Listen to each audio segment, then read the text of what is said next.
Back on the original Bama football tailgate show like we've been doing for years and years and years. And it is great to have one of our longtime tailgate members, Mr. Andrew Bone from On3 and a longtime friend. How's it going, man? What you been up to? It's been good, Mick. Been good. We're in the fall. It's ready for a big football game against Texas. My first football game to attend this year, so I'm pretty excited. I got a 2-year-old now.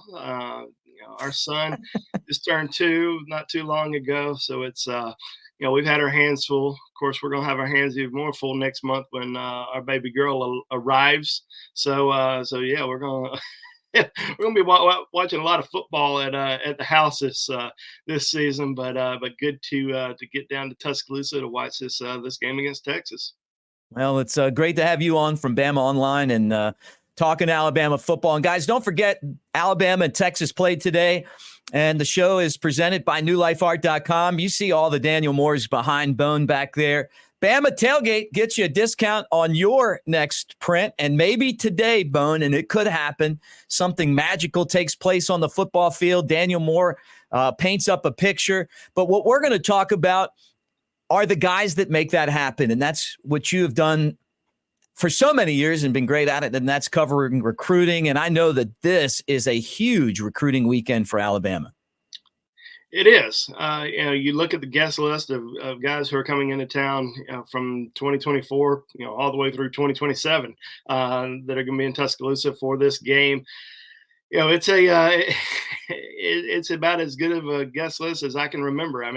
You look back at some of those LSU games, 2012. 2018 or 19 when LSU came into town. Those were incredible lists, but this one, you look at all the commitments that are going to be in town. Alabama has 19 commitments in its 2024 recruiting class, has 5 in 2025. It has 1 in 2026. The majority of those kids are going to be in Tuscaloosa today. There's even one kid that's committed from Germany, Justin Okoronkwo, that's going to be in Tuscaloosa today. So, it is a star-studded event, and you've got a lot of top guys in the 2024 class who will be in town. But you start diving into the underclassmen that are going to be in Tuscaloosa. I think I counted there's 16 or 17 kids that are ranked number 1 or number 2 at their position in the country that are going to be in Tuscaloosa today for this game. So that's pretty incredible. Really, I'm looking at quarterbacks. Julian saying Alabama's quarterback commitment in the 2024 class won't be in Tuscaloosa this weekend. He's going to be in town for the Ole Miss game. He's going to come in for his official visit. So can't make it this weekend. But when you start looking at some of the other quarterbacks who are going to be in town, some of the underclassmen, you have George McIntyre, who is the number 2 quarterback in the country out of Brentwood Academy in Tennessee. He has Alabama in his top 3 right now, along with Tennessee. LSU is also in the mix. KJ Lacey, who is a Texas committed to Texas over Alabama during the summer. He's making a return trip to Alabama today. So that's going to be a big visit for him. And then you go into the next class, 2026. The top 2 quarterbacks in the country in the 2026 class are going to be on campus today. Juju Lewis, who recently committed to USC, number 1 overall player in the country, he's going to be on campus, as well as Jared Curtis out of Nashville Christian, who's the number 2 quarterback in the country. So it's a big event. This is a must-get-to game. I think having the 6 p.m. kickoff certainly helps because a lot of those out-of-state kids can make it to the game. A lot of these big games are usually that 2:30 CBS game. So a lot of kids they're not able to make it after a Friday night football game. Now that with it being at 6 p.m., it's giving a lot of kids a little bit of time. They can sleep in, they can get on the road. They can get to Tuscaloosa for that game, and it's for a lot of these kids, it's been circled on their calendar for months. This was a game that they wanted to get to, and a lot of people are a lot of recruits. They're certainly going to be there, and it's going to be a fun event to cover. Not necessarily during the game, but afterwards we're going to be pretty busy. We'll obviously have a lot of content on Bama Online after the weekend's over.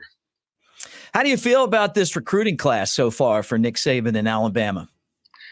I think they've hit a lot of needs. You look on the offensive side of the ball, and you get a quarterback. Not only a quarterback, but the top ranked quarterback in the country according to On3 Sports. And you're kind of splitting hairs here with Julian saying Dylan Raiola. The Georgia commitment is ranked number 1 by some sites. Julian Sayings number 1 on On3. So you got an elite quarterback here with Julian Sayings, and he's going to be an early enrollee. Yeah, I think that sticking on the offense side of the ball, they're able to hit needs at tight end with Caleb Odom, who is Juju Lewis's tight end. He is the number 2 tight end in the country, so that's a big commitment. And then you get a more of an inline physical blocking type tight end and Jay Lindsey, who recently flipped his commitment from Mississippi State. I think they've hit some needs on the interior offensive line. Two of the top 4 interior offensive linemen in the country are committed to Alabama. And Casey Poe out of Lindale High School in Texas, he's going to be making the trip from the Lone Star State to Tuscaloosa today for the game. You also have William Sanders out of Brookwood High School here in Alabama. You can flip over to the defense side of the ball. Yeah. They have 2 defensive line commitments. I still think you can get, they can get a couple more, maybe 1 or 2 more to close out the cycle. Linebacker, they've certainly hit some needs there, but really defensive back. I mean, they have 6 defensive back commitments. You start diving into it. Jalen Mbakwe, who's the number 1 athlete in the country, but is recruited specifically to play corner. Zabian Brown out of Mater Dei High School out in California, same high school as Bryce Young. You have him as a commitment at the cornerback position. Peyton Woodyard, another kid from California, St. John Bosco, one of the top high school football programs in the country.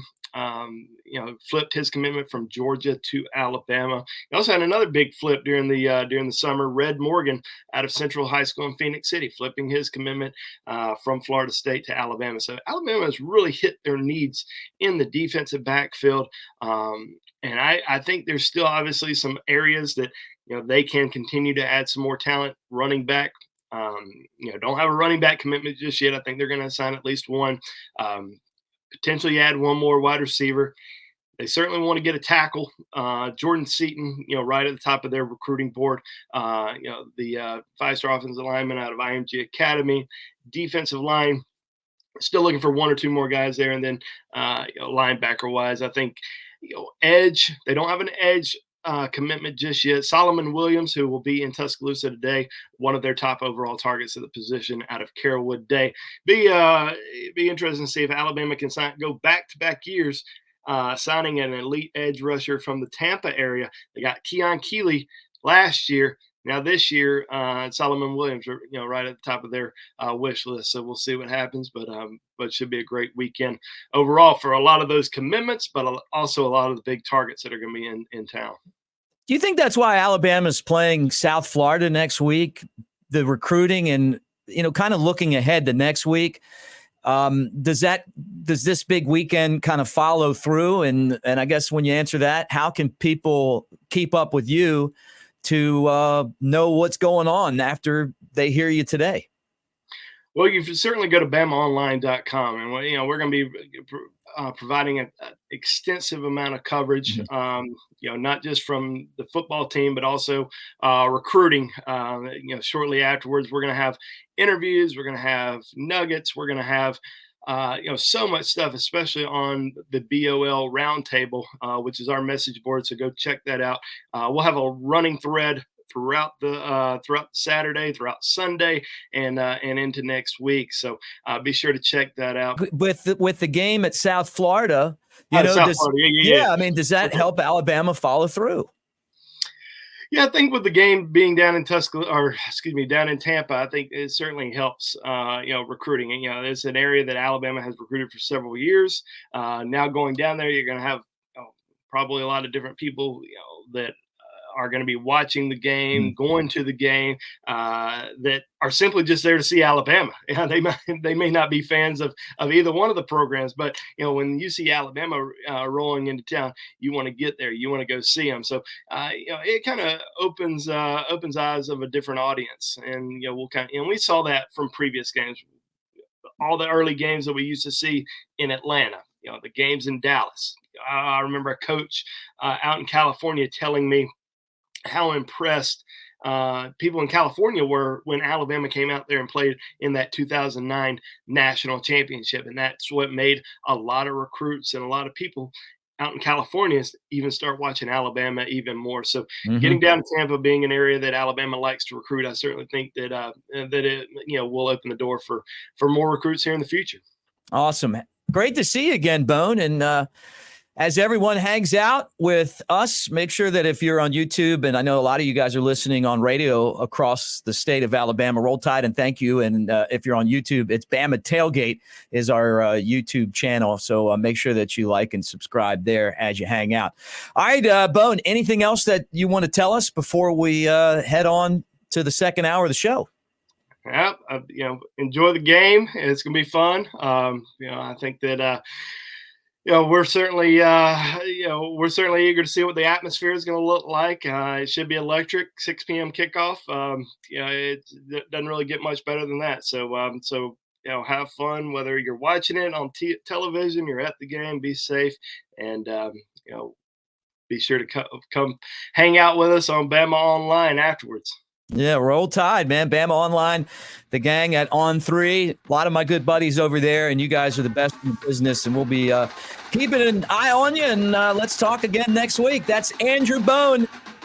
Don't forget, coming up, the second hour of the show, we're going to talk to Chris Lowe from ESPN and much more.